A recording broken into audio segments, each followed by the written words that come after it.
Autre titre de ce journal, le 3 mai de chaque année, c'est la journée internationale de la liberté de la presse, une journée instituée par les Nations Unies depuis 1993 dans le but d'évaluer la liberté de la presse dans le monde. Le thème de cette année, accès à l'information et liberté fondamentale, c'est votre droit. Alors, quelle est la perception des professionnels des médias congolais de cette journée? Élément de réponse dans ce reportage signé Jean Bataladio.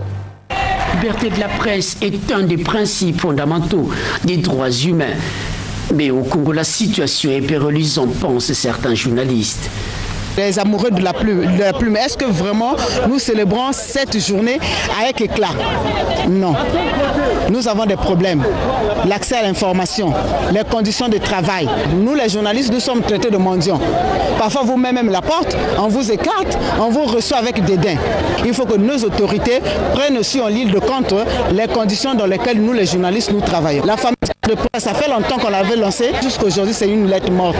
Nous n'avons toujours pas de statut particulier. C'est une journée certes, mais est-ce qu'on est respecté?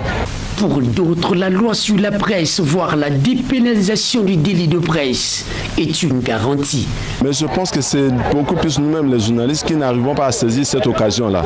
La loi reconnaît la liberté d'expression, mais très souvent, nous, dans notre traitement de l'information, bon, on est un peu, je ne sais pas dire si c'est la paresse.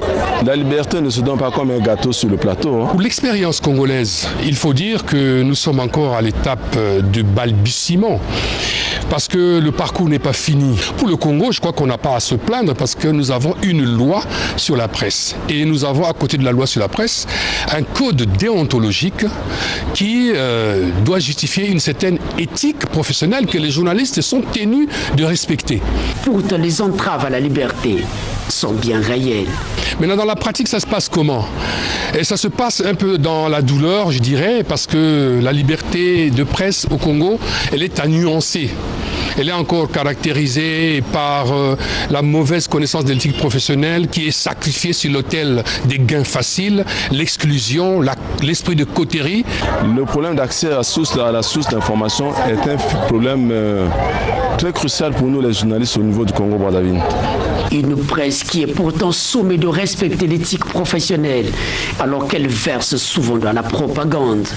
Tous les professionnels s'accordent sur le rôle de la presse pour une société pacifique et un développement durable.